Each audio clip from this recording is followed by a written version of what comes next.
Hi there, I'm with Claire Marshall. Wonderful futurist, works on Museum of the Futures and that sort of stuff, lives in central New South Wales on the coast there somewhere. Is it raining as much down there as it is up here? It's just It is. Yeah, it's endlessly right. raining at the moment. So, yeah, and I came across Claire's work. First of all, just somehow randomly, I found you on YouTube talking about being an experiential futurist.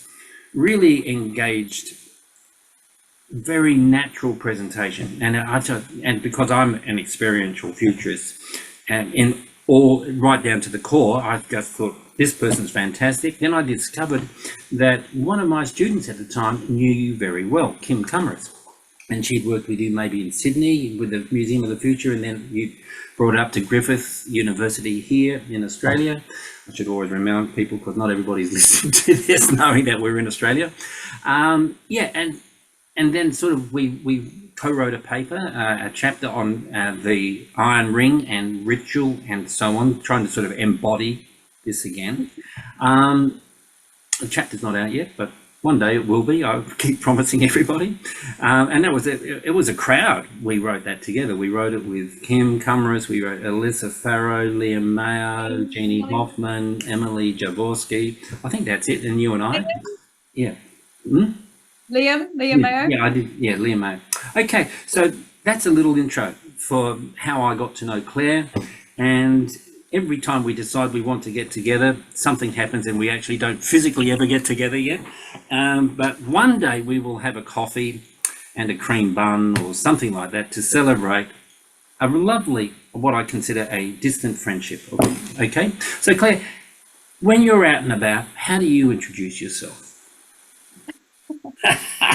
Question. Well, I guess we're always kind of different people in different spheres, but the sort of parts of who I am is that I'm a daughter of two immigrants who came to Australia, so I'm first Australian, born in this country. I'm the mother of two young children, which is actually quite important for me when it comes to futures thinking, sort of my reason behind that. Um, and I would consider myself sort of sitting somewhere between academic and impact work. A Uh, academic. yeah, yeah. I think I'm about to finish my PhD, and I've really enjoyed being able to go deep into research things. But we do that to change things for the better Yeah. for future generations, and so that's a very important part of what I do. So I think when I introduce myself at a barbecue, I say, well, I do futures work and I help people think about the future more coherently, imagine the future more expansively, and enact the future more responsibly. Yeah. But I also use fun things like stories and art and games to help us do that. Yeah, yeah, fantastic. And yeah, it's very hard introducing yourself at a barbecue, isn't it? I find that a real challenge myself. But things that stand out for me as I've sort of followed your career so far is the storytelling component. So one of the things I will put up is that story that you told at the just recently at the Encore, because when I do the interview, I will put something up that links people to what the interviewee is up to. So I'll be putting some of that up there. So it's storytelling, but I've been noticing that you were for quite a while saying, how do you get capitalism out of your head? Okay, can you talk a little bit about that, please? Yeah. Okay. So if you can indulge me, there's sort of a bit of a story because this is I'll indulge you as much as this is your interview, Claire. You can talk about what you like. a bit of the story of my PhD. So I'm not sure if you've interviewed Kim Camras for Yes, this. she's been interviewed. Okay. So I mean, I was very taken with her work on regenerative futures, and I really went into my PhD. This was before the bushfires. Yeah, And I was really thinking, how do we get people to imagine regenerative futures? I was sort of the belief that we were in this crisis of imagination. People can't, it's easier to imagine the end of the world than the end of capitalism. People couldn't imagine yeah. regenerative futures. So that was kind of where my PhD was sort of sitting. Literally. And then the bushfires sort of happened, and we sort of saw this sort of, I think, awakening of people going, wow, okay, we almost had an experience of the future, I think. We had this, you know, when the sky was all dark and we were It was watching everything, yeah, burn. We sort of had this, oh my gosh, our futures under climate change could be like this. Anyway, so I started doing my PhD, and through this project I have, Museum of Futures, we went out to different communities and we asked them how might, and this is actually during the pandemic, how might the pandemic be a pivot point for imagining beautiful regenerative futures? And my thesis, my idea was that people wouldn't have great imaginations. Wrong. I was wrong. I was totally wrong. We got back these intelligent, well-considered answers. People imagined beautiful futures with people sharing food, different dynamics in society, everything. It was amazing. Funnily enough, when I had sent the survey out, it wasn't actually originally going to be a survey, but pandemic meant we had to social distance, so it ended up being a survey. I put in this silly question at the end, which was, do you find it hard to imagine the future? And I'm sure everyone can relate to this. It was because I had 4 questions and it just felt better to have 5. So I put this question in. And this ended up being the one. Yeah.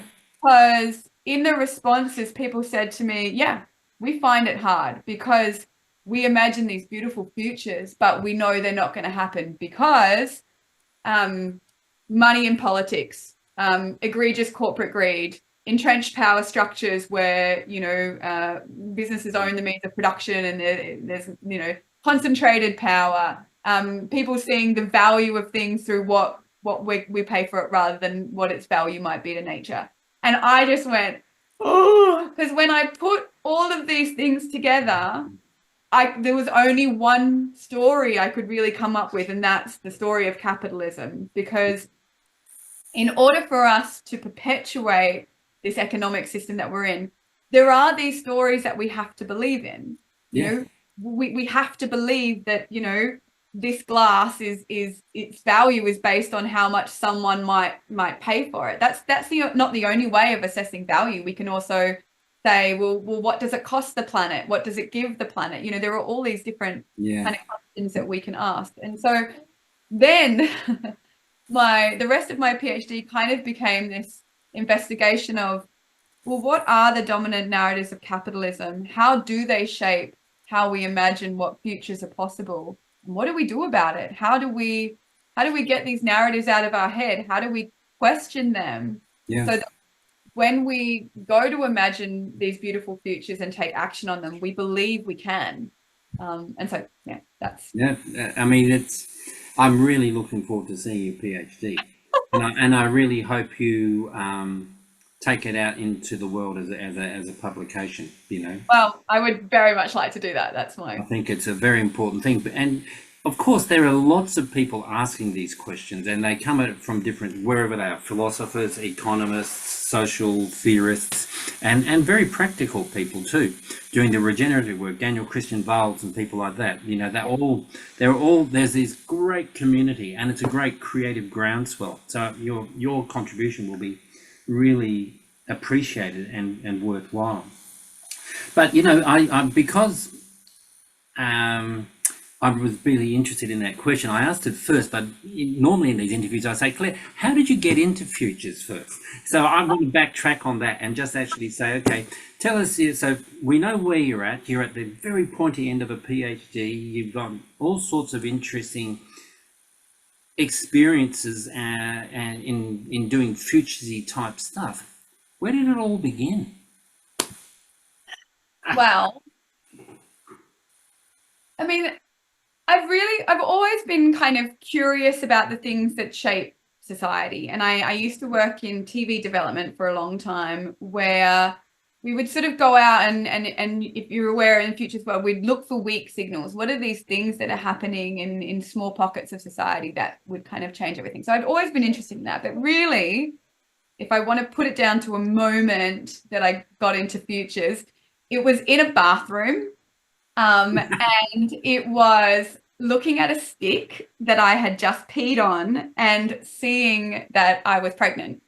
And it was this moment for me, I think, where the future had always been interesting. It had always been this kind of abstract thing of what's going to happen, and Yeah. but suddenly it just became a thing that I was Definitely. actively concerned about. I Yes. suddenly was like, oh my God, I've got a stake in this. Like, this is the world my child is gonna go into. So I think, that was the moment when I went, okay. And I think, um, you know, knowing about the impacts that we've had on the climate, knowing about climate change.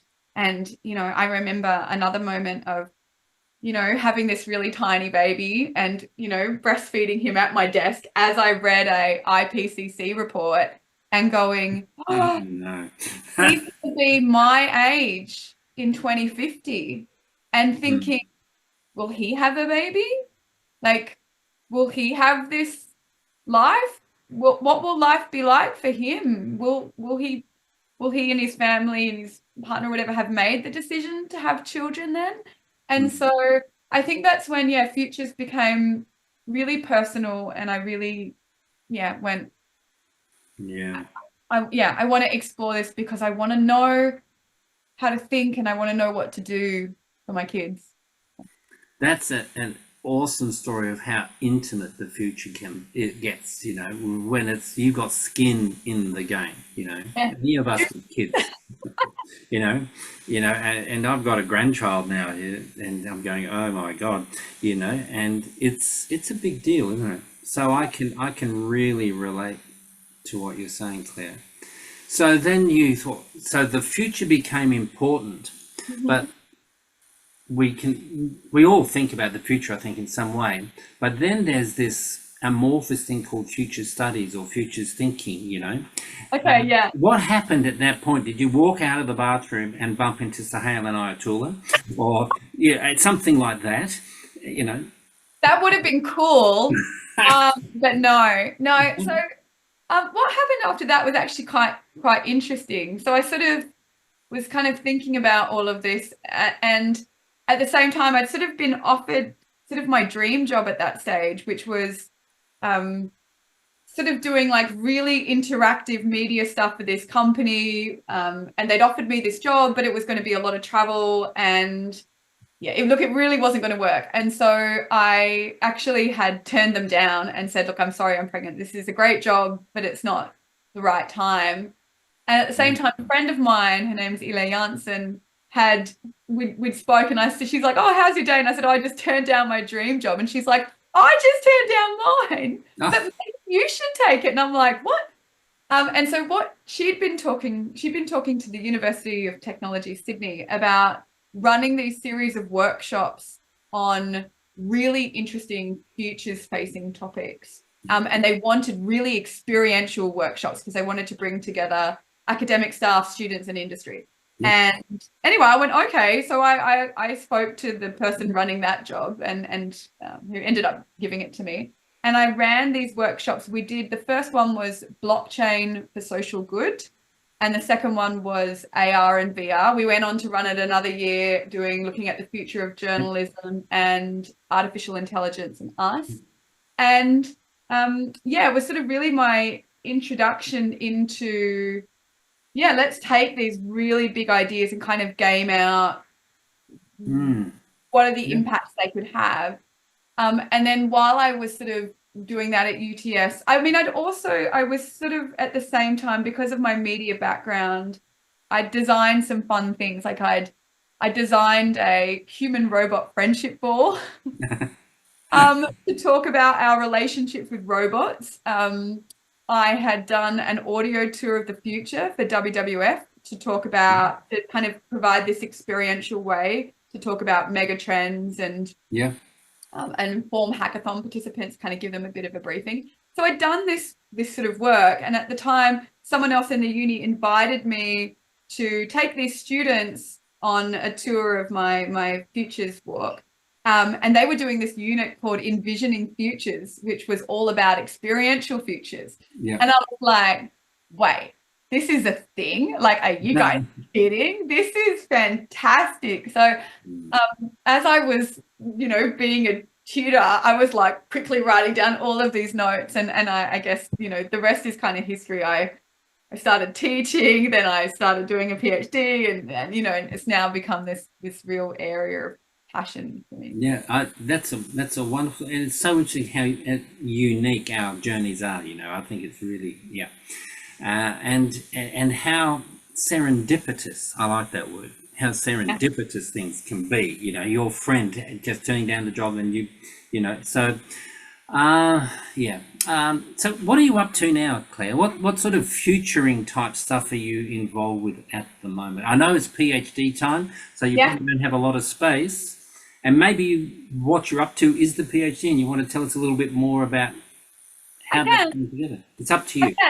I might make one little connection, and I'll tell you what I'm up to, because you sort of mentioned the story as well. So I mentioned before this future walk that I did for WWF. So just tell you a little story about that, because this is also a big moment for me, I think. So in the future walk, I designed 2 loops, right? So you got a choice, and you could do this kind of one loop, or you could do the other loop. And I was a bit tricky, because one loop sounded like it was going to go dark, but actually didn't. And one of the loops sounded like it was going to be happy and kind of went the other way. Anyway, I was at the end point, were both the same. And I was at the end point, and these ladies got to the end point listening to the walk, and they were crying. And I was like, oh my God, are you okay? Like, oh my God. And I was like, oh, did I write something so terrible that they're crying? And the interesting thing was, when I went up to them and said, oh, are you okay? They were like, it's so beautiful to hear this positive future. We never get to do it. I just feel so emotional listening to this. Yeah. And I think this was this big moment for me, where I was like, oh, actually, you know what? We don't talk about, not utopias, but just beautiful futures where we work together, where, you know, where things are lovely. And so it kind of really got stuck in my mind. So one of the works that Marcus mentioned that I just did was, I wrote a beautiful future for CSIRO. And what I do when I write these futures is that they're really not just, I have to emphasize this, they're really never just my ideas. What I like to do is I will interview. I probably interviewed about 8 people, like leaders in this kind of ecosystem. I got their ideas. I talked to people on Facebook, like I put posts out, and people commented with ideas. I read some reports that people have written. And so, like, I'm kind of taking a lot of people's ideas and stories, and then kind of trying to tell this collective story where I use their words, I use their things quite openly. So hopefully they can see themselves in it. But it kind of gives us this theory of change, this dynamic of change in the form of a story where we can be really hopeful about the future. So that's the work that I've sort of been doing. And so that's the story that I'll be posting alongside this. So, and it's really interesting, because the methodology from my perspective was, there's a scenario, 2050 or whatever, it's going to look like this, or 35 it was in the story, wasn't it? And then you kind of backcast it, and what are the things that happened to get us there? So, you know, there's a clear futures method, but what you were doing 100%. was pouring it out. Now, you said you used their words. Were some of those folk in the audience? Because that's a really interesting thing, when they are in the audience. They say, oh, they said that. That was, yeah. Yeah. And I mean, it's really interesting. So as part of my PhD, I've been really looking into something called narrative practice, or narrative therapy. So it's a form of psychology, but it's a form of psychology that's also kind of open to non-therapists. So don't worry.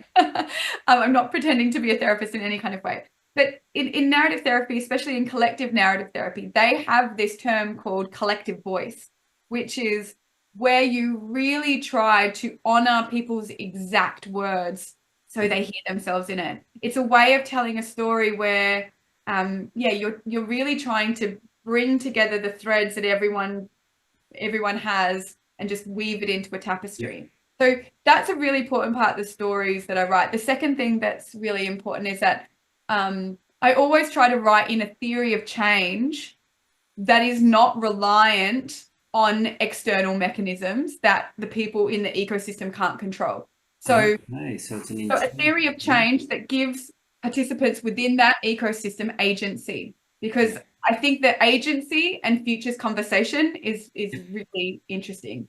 And then the last thing that I always put in these futures is an overarching metaphor that you can use to kind of understand the dynamics of the story, but it kind of sits in your head really easily. So in that story, you guys will all see it's the metaphor of the mother tree. And it's this idea that when we succeed, we share with those below, because that's how we grow and we make sure that this ecosystem sustains itself. And so, yeah. Wonderful. And just because I'm curious, Mother Tree, is that from Susan Simard's book? Yeah. I mean, I just thought I'd check. Yeah. I'll put a reference in for that now as too. Yeah, go read it, everyone. Yeah, it's brilliant. Okay, so this is wonderful. I'd love to keep talking, but I'm aware of time. So, what would you, as a parting sort of off the cuff things, have to say to new people in the futures field, people entering the field, Claire? I think, and again, this kind of comes from my work and my PhD, but also the journey I think I've been on by having the absolute privilege of being able to do a PhD. And it is such a privilege. I will never forget. And it's changed me completely.